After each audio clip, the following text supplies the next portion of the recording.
News బులెటిన్ల ముందుగా headlines చూద్దాం. Medical college ప్రైవేటీకరణ విషయమై ఎంఆర్ఓకి వినతి పత్రం సమర్పించిన ఎమ్మెల్యే రామచంద్రారెడ్డి. ఏర్పాటు చేసిన వరి కొనుగోలు కేంద్రాన్ని ఎమ్మెల్యే ఎన్ఎం శ్రీనివాసరెడ్డి ప్రారంభించారు.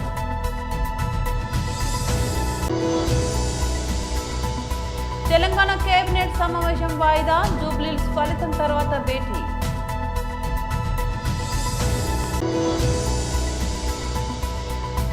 సిఐఐ పార్ట్నర్షిప్ సమ్మిట్ పై ఢిల్లీలో మంత్రి నారా లోకేష్ మీడియా సమావేశం.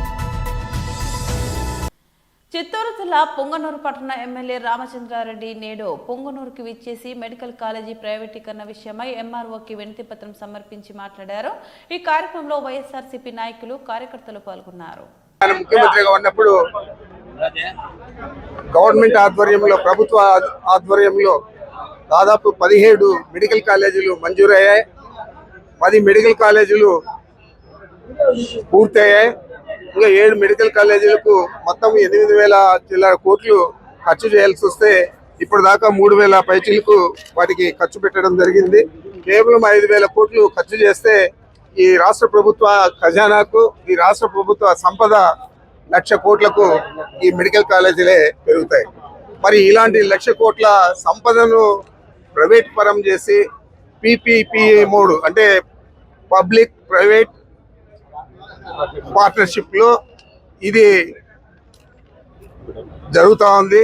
చంద్రబాబు చాలా కుట్రతో దీన్ని లక్షల విలువ, కోట్ల విలువ చేసే వాటిని అన్నింటినీ కూడా కేవలం 100 రూపాయలకు 1 ఎకరా చొప్పున ప్రతి మెడికల్ కాలేజీలో కూడా 50 ఎకరాల పైన భూములు ఉన్నాయి, ఈ ఆస్తులు ఉన్నాయి. ఇవన్నీ ఈరోజు ఈ మెడికల్ కాలేజీలు పూర్తయితే ప్రభుత్వానికి 1,00,000 కోట్ల ప్రాపర్టీ ఏర్పడేదే కాకుండా పేద పిల్లలందరూ చదువుకునేదానికి చాలా ఎక్కువగా ఉపయోగపడతాయి. పేదలందరూ కూడా డాక్టర్లు అయ్యేదానికి అవకాశాన్ని కల్పించారు. దాదాపు 2,150 మెడికల్ సీట్లు మనం కోల్పోతా ఉన్నాము ఈ మెడికల్ కాలేజీలు ప్రైవేటీకరణ చేసేదాని వల్ల. ఇప్పటికే కుప్పం, అది పులివెందులలో 50 సీట్లు మంజూరయ్యి కాలేజీ రన్ చేసేదానికి, ప్రారంభించేదానికి సిద్ధంగా ఉన్నా కూడా మాకు సీట్లు వద్దని చెప్పి నేషనల్ మెడికల్ కౌన్సిల్కు చంద్రబాబు నాయుడు లేఖ కూడా రాశాడు. మరి ఈ విధంగా పేదల పొట్టగొడుతూ ఉన్నారు. పేదల కోసం విద్యను మనం ఇవ్వాలా, వైద్యాన్ని మనం ఇవ్వాలా అని చెప్పి జగన్మోహన్ రెడ్డి గారు నాడు నేడు కింద హాస్పిటల్స్ కానీ, స్కూల్స్ కానీ ఎంతో సుందరీకరణ చేసి 1,000 కోట్లు ఖర్చు చేసి చేయడం జరిగింది. అలాంటివన్నీ కూడా ఈరోజు మూలబడిపోయినాయి, నీరు గారుస్తూ ఉన్నారు. మరి 17 మెడికల్ కాలేజీలు వస్తే తప్పకుండా ప్రతి సంవత్సరం కూడా 4,500 సీట్లు అదనంగా వస్తాయి. మరి ప్రతి సంవత్సరం ఇది ఎక్కువగా పెరుగుతా పోతాయి. దాదాపు ఒక 5 సంవత్సరాల్లో 30,000 మంది నుంచి 40,000 మంది ప్రతి సంవత్సరం కూడా ఈ వైద్య విద్య అభ్యసించేదానికి వీలు కలుగుతుంది. మరి ఇలాంటి దాన్ని అంతా కూడా ప్రైవేటీకరణ చేస్తూ ఉన్నారు కుట్రపూరితంగా. కేవలం డబ్బుల ఆశ తప్ప చంద్రబాబు నాయుడుకి కానీ, వారి కుటుంబ సభ్యులకు కానీ, అదేవిధంగా వాళ్ళ ప్రభుత్వంలో ఉన్న మంత్రులకు కానీ డబ్బుల ఆశ తప్ప ప్రజలకు మేలు చేయాలని ఏ కోసాన్ని కూడా ఆలోచన చేయడం లేదు. మీకంతా ఉదాహరణకి చెప్పాలంటే, చిన్న దేశం క్యూబా, ఒక కమ్యూనిస్ట్ దేశం, ఫెడరల్ కాస్ట్రో అని చెప్పి చాలా సంవత్సరాలు అధ్యక్షుడిగా పనిచేశాడు. ఆయన ఆధ్వర్యంలో అనేక ప్రభుత్వ మెడికల్ కాలేజీలన్నీ కూడా ఉచితంగా మెడికల్ సీట్లు ఇచ్చి చదివించారు. అక్కడ వారు కరోనా సమయంలో ఏ విధంగా ఈ ప్రపంచానికి ఉపయోగపడారంటే దాదాపు 60 రాష్ట్రాలలో వారు సేవలు అందించారు. ఆ డాక్టర్లందరూ కూడా వచ్చి కరోనా సమయంలో, అదేవిధంగా మన దేశంలో కూడా క్యూబా డాక్టర్లందరూ వచ్చి కరోనా సమయంలో సేవలు అందించడం జరిగింది. మరి ఇలాంటి అవకాశాన్ని మనం వదులుకొని ఇక్కడ పెట్టుబడిదారులకంతా కూడా ఈ కాలేజీలన్నీ హ్యాండ్ ఓవర్ చేసి అక్కడ పెద్ద పెద్ద డొనేషన్లు కట్టేవాళ్ళు, ఇతర రాష్ట్రాల నుంచి, ఇతర దేశాల నుంచి వచ్చే వాళ్ళందరూ కూడా ఇక్కడ చదువుకుంటే ఆ చదువు అయిపోయిన తర్వాత వాళ్ళ రాష్ట్రాలకు, దేశాలకు వెళ్ళిపోతారు తప్ప మన రాష్ట్రానికి సేవ చేయాలనే ఆలోచన వారికి ఉండదు. మరి ఇలాంటిది దురదృష్టకరమైన ఘటన ఇది. రాష్ట్ర ప్రజలందరూ కూడా దీన్ని సమర్థించాలా, ప్రైవేటీకరణ వ్యతిరేకించాలా. వ్యతిరేకించేదే కాకుండా జగన్మోహన్ రెడ్డి గారు ఏ ఉద్దేశంతో అయితే ఇది చేపట్టాడో అది పేదలకు న్యాయం జరగాలని చెప్పి ఏదైతే చేపట్టాడో అది పేదలకు న్యాయం జరిగే విధంగా మనం అందరూ కూడా అందరి మద్దతు తీసుకొని అన్ని రాజకీయ పార్టీల మద్దతు తీసుకొని దీని మీద పోరాటం చేయాలా. ఇది తొలి అడుగు మాత్రమే అని చెప్పి మీ అందరికీ మనవి చేస్తా ఉన్నాను. మహబూబ్ నగర్ ప్రాథమిక వ్యవసాయ సహకార సంఘం ఆధ్వర్యంలో ఏర్పాటు చేసిన వరి కొనుగోలు కేంద్రాన్ని ఎమ్మెల్యే ఎన్ఎం శ్రీనివాసరెడ్డి ఈ రోజు ప్రారంభించారు. ఈ సందర్భంగా ఆయన మాట్లాడుతూ రైతులు తప్పనిసరిగా ప్రభుత్వం ఏర్పాట్లు చేసిన వరి కొనుగోలు కేంద్రాల్లోనే ధాన్యాన్ని విక్రయించాలని సూచించారు. కనీస మద్దతు ధరకు ప్రభుత్వం హామీ ఇస్తుందని, రైతుల ప్రయోజనాల కోసం ప్రభుత్వం ఎల్లప్పుడూ కట్టుబడి ఉందని తెలిపారు. రైతుల ధాన్యాన్ని అనధికారికంగా తక్కువ ధరకే కొనుగోలు చేయాలని ప్రయత్నించే వారిపై కఠిన చర్యలు తీసుకుంటామని ఎమ్మెల్యే హెచ్చరించారు. రైతులు ఏవైనా ఇబ్బందులు ఎదుర్కొంటే వెంటనే మండల, జిల్లా అధికారులు లేదా ఎమ్మెల్యే క్యాంపు కార్యాలయాన్ని సంప్రదించాలని సూచించారు. ధాన్యం కొనుగోలు ప్రక్రియ పారదర్శకంగా, వేగవంతంగా జరిగేలా అవసరమైన అన్ని ఏర్పాట్లు చేయాలని సంబంధిత అధికారులను ఆయన ఆదేశించారు. మార్కెట్ యార్డ్ అభివృద్ధి కోసం ప్రభుత్వం 1,24,00,00,000 రూపాయలు మంజూరు చేసిందని, త్వరలోనే కొత్త షెడ్లు మరియు ఇతర అభివృద్ధి పనులు ప్రారంభించనున్నట్లు ఎమ్మెల్యే తెలిపారు.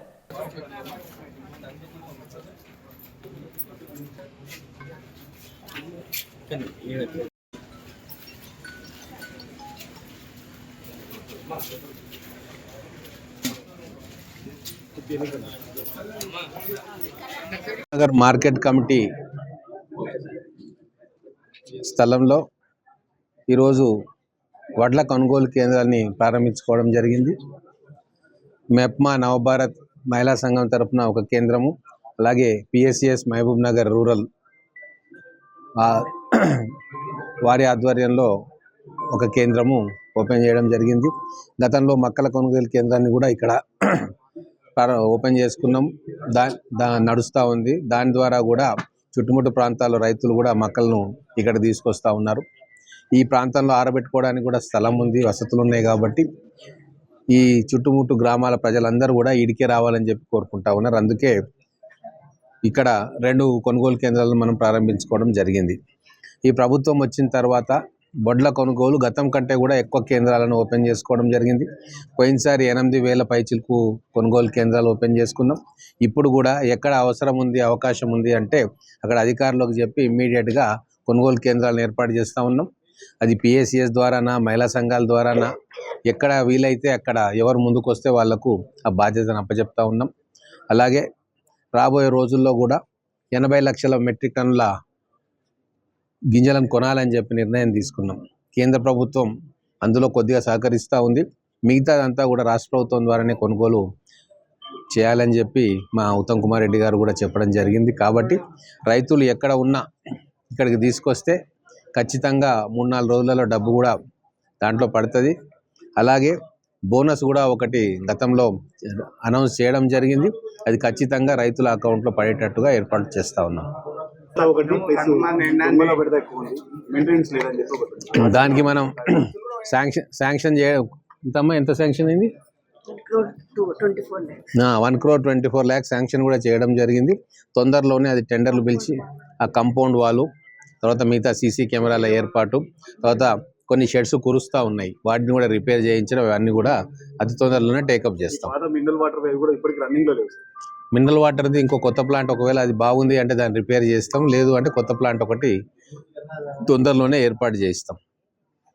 పీపీపీ విధానంలో మెడికల్ కళాశాల స్థాపనపై వైసీపీ చేస్తున్న దుష్ప్రచారం పూర్తిగా అబద్ధమని బీజేపీ రాష్ట్ర అధికార ప్రతినిధి బల్లి మధుసూదన్ ఖండించారు. ప్రజల్లో భయాలు రేపి రాజకీయ లాభాలు పొందాలని వైసీపీ ప్రయత్నిస్తున్నాయని విమర్శించారు. పీపీపీ అనేది ప్రైవేటీకరణ కాదని, భూములు, భవనాలు, యాజమాన్యం, పరిపాలన అన్ని ప్రభుత్వానివేనని స్పష్టం చేశారు. భాగస్వామ్యం సంస్థలు కేవలం మౌలిక వసతుల అభివృద్ధిలో మాత్రమే భాగమని చెప్పారు.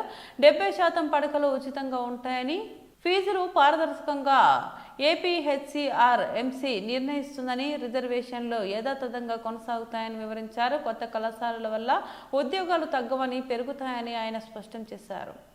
ఓం నమో వెంకటేశాయ. అందరికీ నమస్కారం. ఈరోజు రాష్ట్ర మంచిని చెడుగా చూపించగలిగిన ఏకైక పార్టీ వైఎస్ఆర్సీపీ పార్టీ. నేను ఎందుకు చెప్తున్నానంటే, పీపీపీ మీద వైసీపీ రాద్ధాంతం ఎక్కువైపోయింది. ఆంధ్రప్రదేశ్ రాష్ట్ర వైద్యశాలల కళాశాల విషయంలో వాళ్ళు చేస్తున్నటువంటి దుష్ప్రచారం కానీ అసత్యాలు కానీ అంతా ఇంత కాదు, యావత్ రాష్ట్రంలో ఉన్న ప్రజలందరినీ కూడా భయభ్రాంతులు చేస్తూ ఇదేదో ప్రైవేటీకరణ అయిపోయి మొత్తము ప్రైవేట్ వాళ్ళ చేతిలోకి వెళ్ళిపోయి ఇంకా చిన్న చిన్న మధ్యతరగతి కుటుంబాలు వైద్య విద్యార్థులుగా వెళ్లాలన్నా డాక్టర్లు అవ్వాలన్న అవకాశాలే లేనట్టు, గతంలో ఎప్పుడు ఎక్కడ కూడా ఇలాంటివి జరగనట్టు వీళ్ళ రాదాంతం ఎక్కువైపోయింది. ఒక మాటలో చెప్పాలంటే పబ్లిక్ ప్రైవేట్ పార్ట్నర్షిప్. పబ్లిక్ అంటేనే ప్రజలు, ప్రజలు అంటేనే ప్రజల చేత ఎన్నుకోబడిన ప్రభుత్వాలు. ప్రభుత్వం తీసుకున్నటువంటి నిర్ణయాలన్నీ కూడా పబ్లిక్ నిర్ణయాల కిందనే ఉంటుంది కాబట్టి public is nothing but government.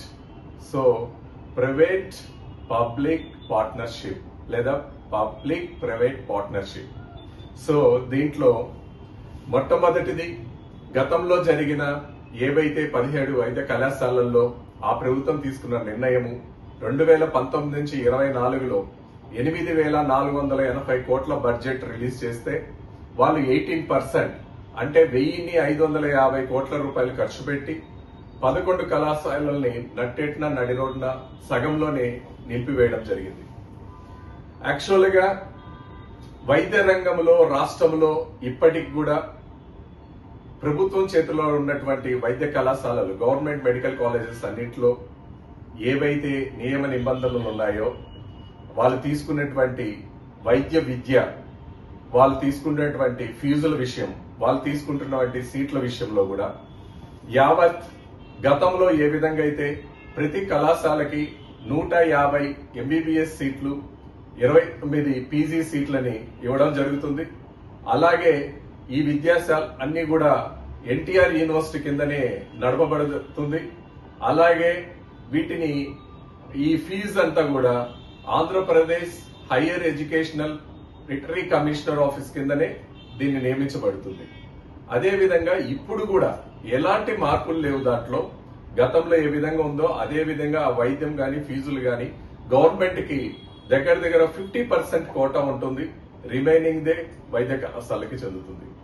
అలాగే private property government property partnership అంటే పూర్తి స్థాయిగా ఇది ప్రభుత్వ కళాశాలనే. ఎందుకంటే వాళ్ళకి కేటాయించిన భూమి గాని, అక్కడ నియంత్రణ గాని, ప్రజా నియంత్రణ గాని, అక్కడ ఉన్నటువంటి యజమానపు హక్కులన్నీ కూడా గవర్నమెంట్ చేతిలోనే ఉంటుంది.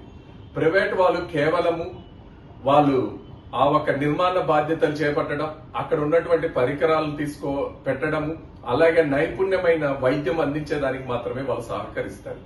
33 ఏళ్లు ప్లస్ 33 ఏళ్లు ఆ తర్వాత పీరియడ్ పూర్తిగా మొత్తము యావత్ ప్రాపర్టీ విషయన్స్ కానీ ప్రాపర్టీ రైట్స్ అన్ని కూడా గవర్నమెంట్ చేతిలోనే ఉంటాయి.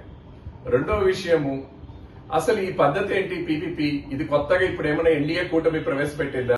తెలంగాణ రాష్ట్ర మంత్రివర్గ సమావేశం మరోసారి వాయిదా పడింది. ఈ రోజు జరగాల్సి ఉన్న ఈ భేటీని ఈ నెల 15వ తేదీకి వాయిదా వేస్తున్నట్లు ప్రభుత్వం ప్రకటించింది. ముఖ్యమంత్రి రేవంత్ రెడ్డి అధ్యక్షతన జరిగే ఈ సమావేశంలో పలు కీలక అంశాలపై చర్చించి నిర్ణయాలు తీసుకునే అవకాశం ఉంది. ఈ కేబినెట్ భేటీలో ప్రధానంగా స్థానిక సంస్థల ఎన్నికల నిర్వహణ, బీసీ రిజర్వేషన్ల ఖరారు వంటి అంశాలపై ప్రభుత్వం ఒక స్పష్టమైన నిర్ణయానికి రానుంది.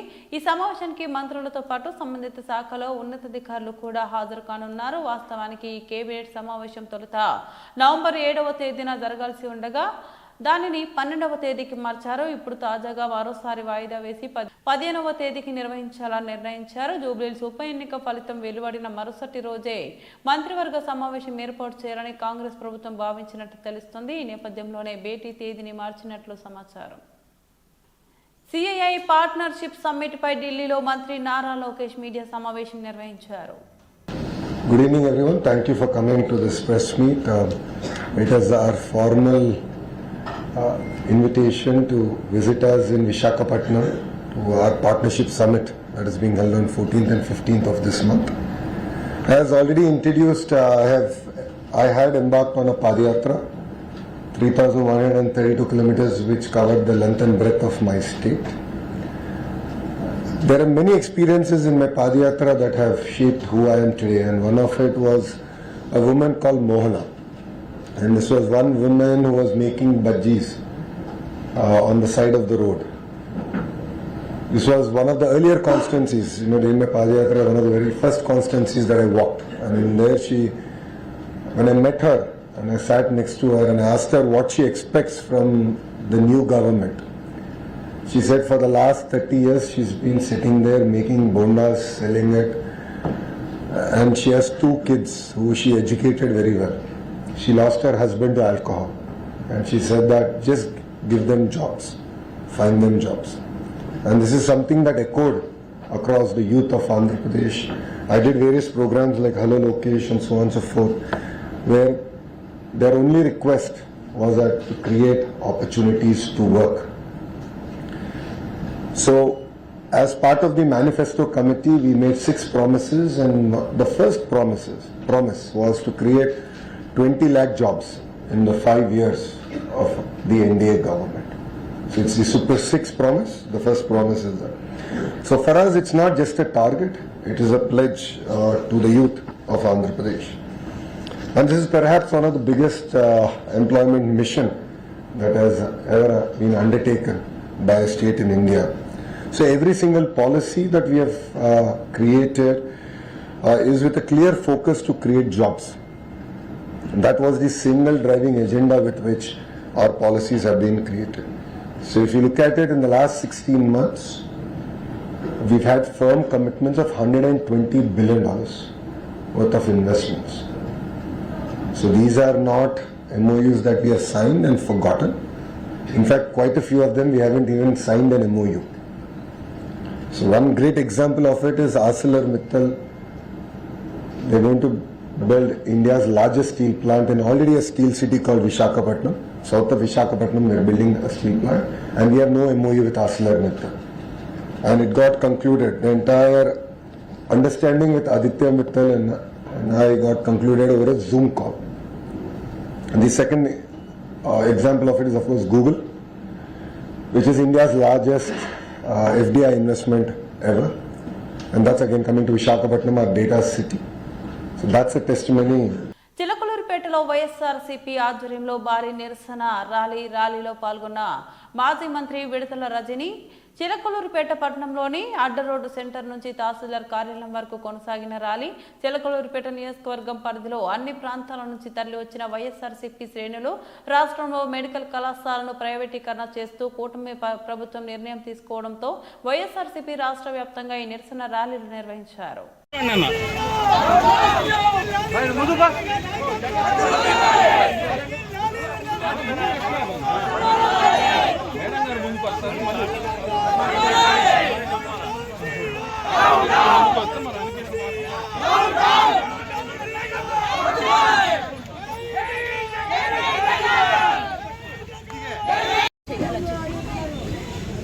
వైఎస్ఆర్ కాంగ్రెస్ పార్టీ పెద్ద ఎత్తున కూడా ప్రజా ఉద్యమం చేపట్టడం జరిగింది. చంద్రబాబు నాయుడు గారు మెడికల్ కాలేజ్ని చేస్తున్నటువంటి ప్రైవేటైజేషన్ని ఆపివేయాలి. ఇది ప్రజలకు అనేక కన్ఫ్యూజన్స్, ఆందోళన, ఒక బాధకు దారితీస్తూ ఉంది కొద్ది రోజుల నుంచి మనం.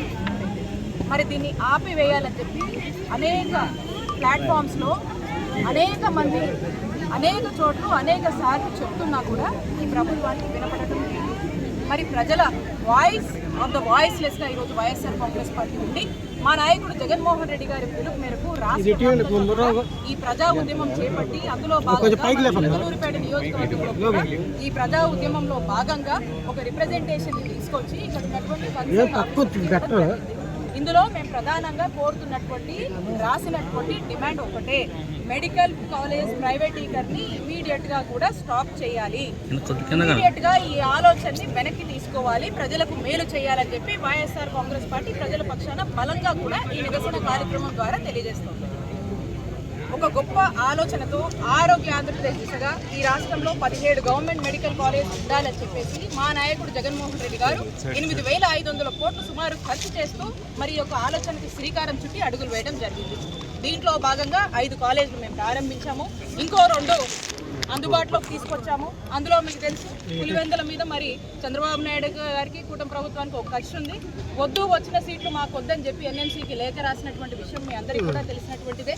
మరి ఈ 7 కాలేజీలు మేము ఈ విధంగా ఏర్పాటు చేస్తే మరి ఇంకో ఉన్నటువంటి ఆ 10 కాలేజీలకు సంబంధించి పీపీపీ అని చెప్పి ప్రైవేటైజేషన్ అని చెప్పి చంద్రబాబు నాయుడు గారు ఈ కూటమి ప్రభుత్వం వచ్చాక వీళ్ళందరూ కూడా కలిసి అమ్ముకునేటువంటి ప్రయత్నం. ఈ అమ్ముకోవడానికి కూడా చక్కటి మార్కెటింగ్ చేసి బాగా అడ్వర్టైజ్మెంట్ ఇచ్చి మెడికల్ కాలేజ్ ఫర్ సేల్ అని చెప్తా ఉన్నారు. మా నాయకుడు ఏం చెప్తా ఉన్నాడు, వైఎస్ఆర్ కాంగ్రెస్ పార్టీ ఏం చెప్తా ఉంది, మేము ఈ కాలేజీలకు సంబంధించినటువంటి భూసేకరణ మేము చేశాం, దీనికి సంబంధించినటువంటి ఖర్చుని మేము ఆల్రెడీ ఎలా ఏంటి అనేది టైఅప్ చేశాము, దీనికి కావాల్సినటువంటి ఇన్ఫ్రాస్ట్రక్చర్ మేము లే చేశాము, దీనికి కావాల్సినటువంటి అన్ని వసతులు కల్పించేలాగా దీనికి ఒక మేము ప్రణాళిక చేశాము, కొన్ని ఏర్పాటు చేశాము, కొన్నేమో మీరు కొంచెం అంటే కొంచెం కమిట్మెంట్ కనుక చూస్తే దీన్ని సీరియస్గా కనుక కొద్దిగా సీరియస్గా మీరు కనుక తీసుకుంటే ఇది మీరు ఎగ్జిక్యూట్ చేయొచ్చు, ప్రజలకు మేలు చేయొచ్చు అని చెప్పి మా నాయకుడు చెప్పడం జరిగింది. మరి వీళ్ళు ఇది ఎగ్జిక్యూట్ చేస్తే బాగుండని చెప్పి ప్రజలు ఎదురు చూస్తున్నటువంటి తరుణంలో దీన్ని మేము సేల్ చేస్తాము, దీన్ని మేము అమ్ముకుంటాము అని చెప్పి ఈరోజు ప్రైవేటైజేషన్ అని చెప్పి కార్పొరేట్ వాళ్ళని పిలిచి అమ్ముకొని సొమ్ము చేసుకునేటువంటి ఒక ప్రయత్నం చంద్రబాబు నాయుడు గారు చేస్తున్నారు. కాబట్టి మేము స్పష్టంగా ఒకటే చెప్తా ఉన్నాము, ఇప్పటి వరకు కూడా ఈ ప్రభుత్వ రంగంలో ఈ వైద్య సేవలు అందించడం వల్ల ప్రతి సూపర్ స్పెషాలిటీ హాస్పిటల్ కావచ్చు, మల్టీ స్పెషాలిటీ హాస్పిటల్ కావచ్చు, ఈ హాస్పిటల్స్ అన్నీ కూడా ప్రజలకు ఉచిత వైద్య సేవలు అంటే ఫ్రీ సర్వీసెస్ అందిస్తున్నాయి. ఇది కార్పొరేట్ల చేతిలో పెడితే ఇది ప్రైవేటైజేషన్ అనేది ప్రైవేట్ వాళ్ళకి ఇస్తే ఇవి పేడ్ సర్వీసెస్గా మారుతాయి. ఇది ప్రజలకు ఇబ్బంది కదా. కాబట్టి మేము వైఎస్ఆర్ కాంగ్రెస్ పార్టీ దీన్ని తీవ్రంగా కూడా ప్రొటెస్ట్ చేస్తూ ఉంది. ఇది తప్పు, దీన్ని మీరు ఈ ఫ్రీ సర్వీసెస్ని పెయిడ్ సర్వీసెస్ చేయొద్దు అని చెప్పి మేము పోరాడుతూ ఉన్నాం. ప్రజల్లో ఉన్నటువంటి ఇంకొక ఆందోళన ఏంటంటే ఇక ఈ డాక్టర్ చదువులు చదవాలంటే ఈ విద్య అనేది కూడా పూర్తి స్థాయిలో కూడా ప్రజలకు 2 కళ లాంటివి. మరి ఇలాంటి కళ్ళు లాంటివి ఇంత ఇంపార్టెంట్ అయినటువంటి ఈ సెక్టర్స్ ప్రజలకు ఒక బేసిక్ ఫండమెంటల్ రైట్, వాళ్ళకు మన కాన్స్టిట్యూషన్ ఇచ్చినటువంటి రైట్ విద్య కానీ వాళ్ళకు నోచుకునేటువంటి ఒక కాన్స్టిట్యూషన్ రైట్ని ఈరోజు కాలరాస్తూ ఈరోజు హరించి వేస్తూ మరి ఈరోజు వీళ్ళు ప్రైవేటైజేషన్ అని చెప్పి ప్రభుత్వంగా వాళ్ళు ఇవ్వాల్సినటువంటి. ప్రముఖ సినీ నటుడు ప్రకాష్ రాజ్ బుధవారం సాయంత్రం హైదరాబాద్లోని ప్రత్యేక దర్యాప్తు బృందం ఎదుట ఆన్లైన్ బెట్టింగ్ యాప్ల కేసులో విచారణకు హాజరయ్యారు. సిఐడి కార్యాలయంలో అధికారులు ఆయనను ప్రశ్నిస్తున్నారు. నిషేధిత బెట్టింగ్ యాప్లకు ప్రచారం చేసిన కేసులో నటుడు విజయ్ దేవరకొండను నిన్న విచారించారు. ఈ కేసులో ప్రకాష్ రాజు జూలై 30న ఈడీ విచారణకు హాజరయ్యారు. బెట్టింగ్ యాప్లకు కొందరు సినీ తారలు, సెలబ్రిటీలు ప్రచారం చేశారు. ఈ యాప్లకు బానిసలైన కొందరు ప్రాణాలు కూడా కోల్పోయారు. ఈ మేరకు వివిధ పోలీస్ స్టేషన్లలో కేసులు నమోదయ్యాయి. దీంతో విచారణకు సిఐడి అదనపు డీజీపీ నేతృత్వంలో ప్రభుత్వం సిట్ ను ఏర్పాటు చేసింది. ఆయా కేసుల్లో ప్రకాష్ రాజ్, విజయ్ దేవరకొండతో పాటు రానా దగ్గుబాటి, మంచులక్ష్మి సహా మొత్తం 29 మంది నిందితులుగా ఉన్నారు. బులెటిన్ ముగించే ముందు మరోసారి హెడ్లైన్స్ చూద్దాం. మెడికల్ కాలేజీ ప్రైవేటీకరణ విషయమై ఎంఆర్ఓకి వినతి పత్రం సమర్పించిన ఎమ్మెల్యే రామచంద్రారెడ్డి. ఏర్పాటు చేసిన వరి కొనుగోలు కేంద్రాన్ని ఎమ్మెల్యే ఎన్ఎం శ్రీనివాసరెడ్డి ప్రారంభించారు.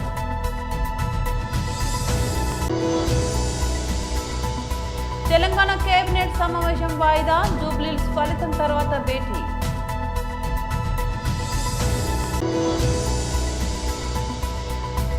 సిఐఐ పార్ట్నర్షిప్ సమ్మిట్ పై ఢిల్లీలో మంత్రి నారా లోకేష్ మీడియా సమావేశం. ఇవి బులెటిన్ అప్డేట్స్. మరో బులెటిన్లో మళ్ళీ కలుద్దాం. అంతవరకు సెలవు, నమస్తే.